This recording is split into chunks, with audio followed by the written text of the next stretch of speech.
दोस्तों last video में मैंने बताया कि जो संधियां आमेर के राजा भारमल ने अकबर से की उससे हिंदुओं का और हिंदू धर्म का नुकसान नहीं हुआ बल्कि फायदा हुआ, क्योंकि इन संधियों के बाद ही 1562 में स्लेवरी को बैन किया गया और 1564 में जजिया टैक्स जो हिंदुओं पर लगाया जाता था मुस्लिम शासकों के द्वारा वो बैन हुआ। लेकिन कुछ लोगों को ये बात समझ नहीं आई और वो ये कहने लगे कि मैं झूठ बोल रहा हूँ और इतिहास छुपा रहा हूँ कि राजा भारमल ने अपनी बेटी की शादी अकबर से नहीं की। जबकि मैंने ऐसा नहीं कहा। मैंने कहा कि अकबर की किसी भी पत्नी का नाम जोधाबाई नहीं था बल्कि हरकाबाई या हीर कुंवरी था, जिन्हें मरियम उज जमानी का टाइटल दिया गया था। और ये उनका मकबरा है जिसे टॉम्ब ऑफ मरियम उज जमानी कहा जाता है। ऑफिशियल हिस्टोरिकल डॉक्यूमेंट्स में अकबर की किसी पत्नी का नाम जोधाबाई नहीं मिलता है। ये मैं इतिहास बता रहा हूँ, ना कि इतिहास छुपा रहा हूँ, लेकिन मूर्ख लोगों को ये बात समझ नहीं आएगी। और देखो, पहली बात तो ये कि किसी भी शासक के शासनकाल की अच्छाई या बुराई की जब बात की जाती है तो ये देखा जाता है कि उसने अपने लोगों के लिए क्या क्या काम किए, उसके शासन में धार्मिक आज़ादी कितनी थी, उसके शासन में व्यापार और खेती की क्या व्यवस्था थी, न्याय व्यवस्था कैसी थी, और भी कई मापदंड हो सकते हैं। लेकिन ये किस बात के लिए उन्हें बुरा कहेंगे कि उन्होंने अपनी बेटी की या बेटे की शादी किससे कर दी। इसको अगर एक उदाहरण से समझें तो आज देश में नरेंद्र मोदी जी का शासन है, तो आप नरेंद्र मोदी जी के शासनकाल को किस बात पे जज करेंगे कि उन्होंने क्या क्या काम किए, कितनी इकोनॉमिक ग्रोथ हुई, कानून व्यवस्था कैसी है, व्यापार और रोजगार के क्या अवसर हैं, धार्मिक आज़ादी कितनी है, देश की सुरक्षा कैसी है। या फिर आप इस बात पे जज करेंगे कि उन्होंने अपनी पत्नी जसोदा बहन को क्यों छोड़ दिया या उन्होंने अपनी पर्सनल लाइफ में क्या किया। अब जिनके पास भी थोड़ा सा भी दिमाग है उन्हें तो ये बात समझ में आ जाएगी, लेकिन मंदबुद्धि लोगों को तो कौन ही समझा सकता है। और जब इन संधियों की बात की जाती है तो लोग बड़ा डिफेंसिव होकर इसे डिफेंड करने लगते हैं, ये कह के कि वो तो एक पर्शियन दासी की बेटी थी। देखो, ना तो अकबर की एक ही शादी हुई थी, ना राजा भारमल की एक शादी हुई थी। राजा भारमल की 3-4 शादियां थी जिनसे उनके 17 से 18 बच्चे थे, जो ऑफिशियली रिकॉर्डेड है। अनऑफिशियली भी होंगे जो रिकॉर्ड में नहीं है। तो वो जो भी थी या नहीं थी उससे तुम्हें करना क्या है। तुम ये बताओ कि इससे जनता का क्या नुकसान हुआ, उन संधियों से हिंदुओं का और हिंदू धर्म का क्या नुकसान हुआ। अगर हिंदुओं का और हिंदू धर्म का कोई नुकसान हुआ तो बताओ, मैं भी उन्हें क्रिटिसाइज करने के लिए तैयार हूं। और दोस्तों, इस तरह की राजनीतिक वैवाहिक संधियां भारत के इतिहास में होती आई हैं, जिसके बारे में ये पूरी बुक लिखी गई है, the politics of marriage in medieval India. और इसमें राजपूत शासकों के दूसरी जाति की महिलाओं से भी विवाह के प्रमाण हैं और मुस्लिम महिलाओं से भी विवाह के प्रमाण हैं। इस बुक में ऑथर लिखती हैं, in these marriages, it was not simply coercion by might which was a deciding factor, but the notion of marriage between equals and for political, social and economic reasons. मतलब कि ये संधियां political, social और economic reasons की वजह से की जाती थी। राउकेलन of Jaisalmer was married to the daughter of the ruler of Sindh Ismail Khan, and because of this marriage Raukelan received help in consolidating his kingdom. आगे वो लिखती हैं, another example that can be seen in a later period is of Chachakdev, the Bhati ruler of Jaisalmer, who married the granddaughter of Shumar Khan.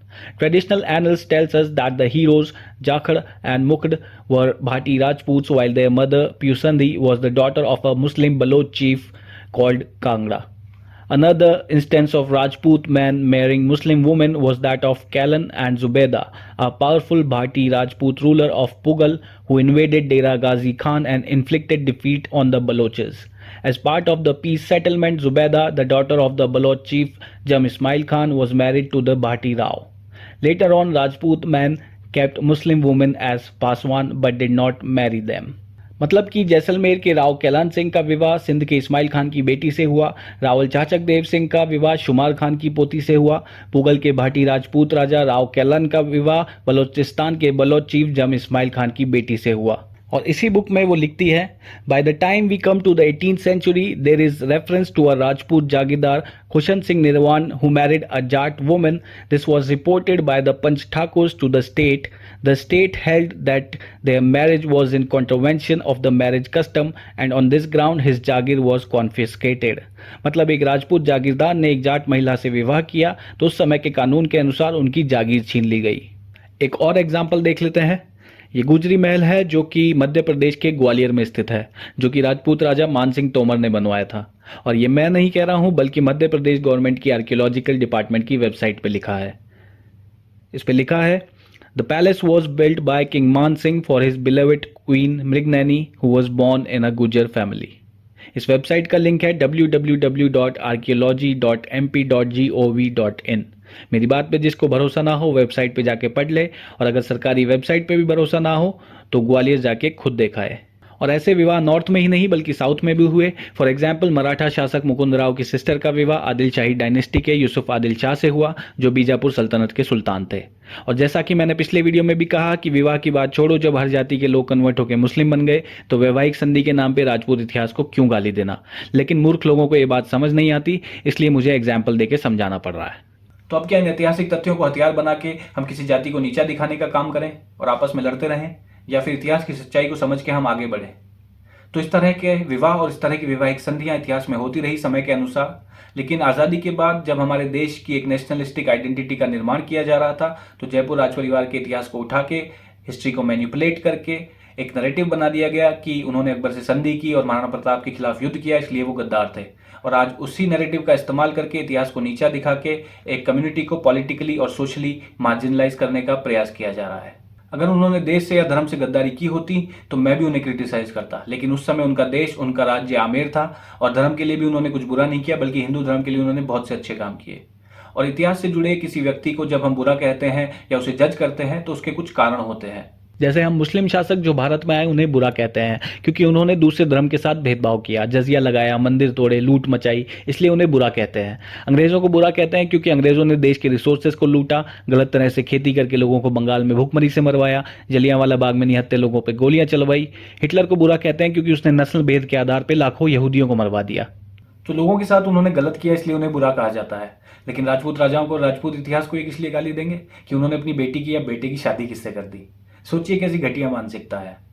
Rajput शासकों ने अगर धर्म के आधार पर किसी को मरवाया हो, इस देश में लूट मचाई हो और उनके शासन में की कमी की वजह से लोग भुखमरी से मर गए हों, तो उन्हें क्रिटिसाइज करो, मैं भी उन्हें क्रिटिसाइज करूंगा। लेकिन वैवाहिक संधियों के लिए उन्हें देश और धर्म का गद्दार बता देना मूर्खतापूर्ण बात है। खैर, ये मूर्ख लोग जो इंटरनेट पे गालियां देते हैं ये कोई समस्या नहीं है। इंटरनेट पे तो कोई भी किसी को गाली दे सकता है।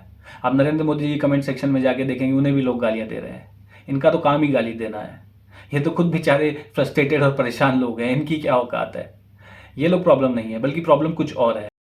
प्रॉब्लम है हमारे देश के नेता, और कोई गली मोहल्ले के नेता नहीं, बल्कि रामेश्वर शर्मा जैसे MLA, पुरुषोत्तम रूपाला जैसे MP और इनसे भी बड़े नेता, हमारे देश के होम मिनिस्टर।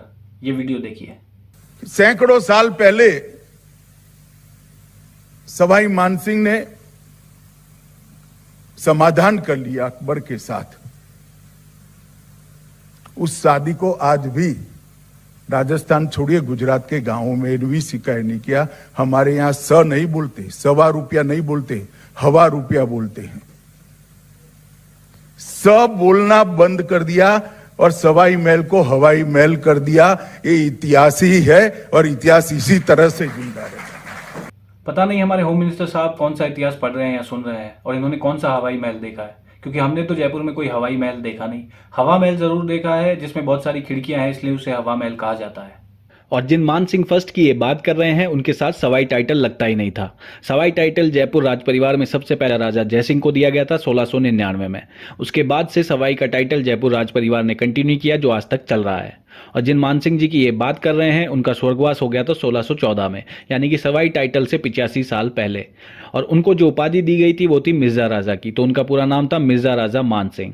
और मानसिंह सेकंड जिनके साथ सवाई टाइटल लगता था, उनका जन्म 1912 में हुआ, मिर्जा राजा मानसिंह के स्वर्गवास के 298 ईयर्स के बाद, जिनके नाम पे जयपुर का क्रिकेट स्टेडियम है, सवाई मानसिंह स्टेडियम। जयपुर का सबसे बड़ा सरकारी हॉस्पिटल है, सवाई मानसिंह हॉस्पिटल, और एक स्कूल भी है, सवाई मानसिंह विद्यालय। और अकबर से संधि मिर्जा राजा मानसिंह ने नहीं बल्कि उनके दादाजी राजा भारमल ने की थी 1562 में, जिस समय मानसिंह 12 साल के थे। इससे साफ पता चलता है कि इनकी हवाई सवाई की कहानी झूठी है और इन्हें इतिहास के बेसिक्स भी नहीं पता है। इन्होंने इतिहास पढ़ा ही नहीं है, बल्कि सिर्फ सुनी सुनाई बातों को इन्होंने इतिहास मान रखा है। और ये फिर भी पूरी कॉन्फिडेंस से और पूरी अथॉरिटी से इतिहास पे टिप्पणी कर रहे हैं। आप इतिहास पे टिप्पणी कीजिए, क्रिटिसाइज भी कीजिए, आज़ाद देश है, सबको अधिकार है, लेकिन कम से कम पहले थोड़े बेसिक्स तो पढ़ लीजिए। और आप सोचिए कि जब देश के होम मिनिस्टर का ये हाल है इतिहास को लेके, तो ये जो इंटरनेट पे फेक ID बना के गालियां देते हैं, इनको क्या ही इतिहास पता होगा। इनके हिसाब से संधियां गलत और शर्मनाक थी, क्योंकि अकबर एक मुस्लिम शासक था और मान सिंह जी एक राजपूत। उन्होंने एक मुस्लिम शासक से अलायंस किया, इसलिए वो गद्दार हो गए। अगर ऐसा ही है तो आपकी पार्टी ने क्यों कश्मीर में महबूबा मुफ्ती की पार्टी PDP से समझौता किया? वो अलग बात है कि वो ज़्यादा लंबा नहीं चला, लेकिन आपने किया तो था। आरएसएस ने क्यों मुस्लिम राष्ट्रीय मंच बनाया हुआ है? आपकी पार्टी ने क्यों बीजेपी माइनॉरिटी मोर्चा बनाया हुआ है? और अगर मुसलमानों से आपकी उतनी समस्या है तो आपने क्यों माइनॉरिटी का बजट 574 करोड़ बढ़ाकर 3183 करोड़ कर दिया 2024 में? भारत सरकार क्यों मुसलमान स्टूडेंट्स को स्कॉलरशिप देती है? आपकी पार्टी के नेता क्यों दरगाह पे चादर चढ़ाते हैं? आपकी पार्टी क्यों मुसलमानों से समर्थन लेती है या क्यों मुसलमानों से वोट मांगती है?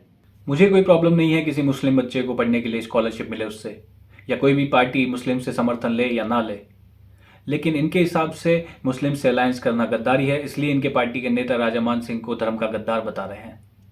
तो अगर मुस्लिम से राजनीतिक गठबंधन करना गद्दारी है तो क्या आपकी पार्टी को और आपके नेताओं को भी गद्दार कहा जा सकता है?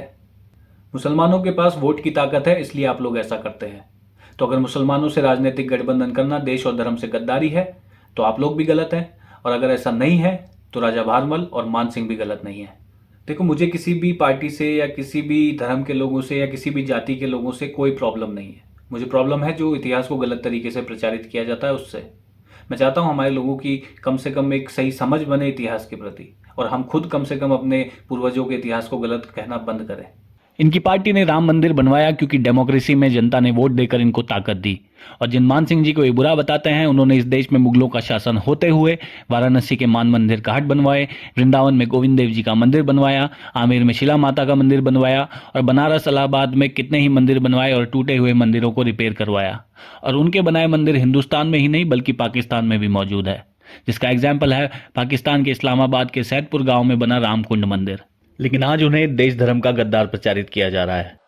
हिपोक्रेसी की भी सीमा होती है। तो दोस्तों, आज के लिए इतना ही। अगर आपको मेरी बात समझ आई हो तो वीडियो को लाइक कर देना, कमेंट करके बताना कि आपके क्या विचार है इस बारे में, और शेयर कर देना अपने दोस्तों के साथ, फैमिली के साथ, व्हाट्सएप ग्रुप्स पे, क्योंकि मैंने वीडियो बना दिए हैं। अगर ये लोगों तक नहीं पहुंचे तो ऐसा लगता है कि जैसे मेहनत बेकार गई। तो आज के लिए इतना ही। Thank you so much for watching. धन्यवाद।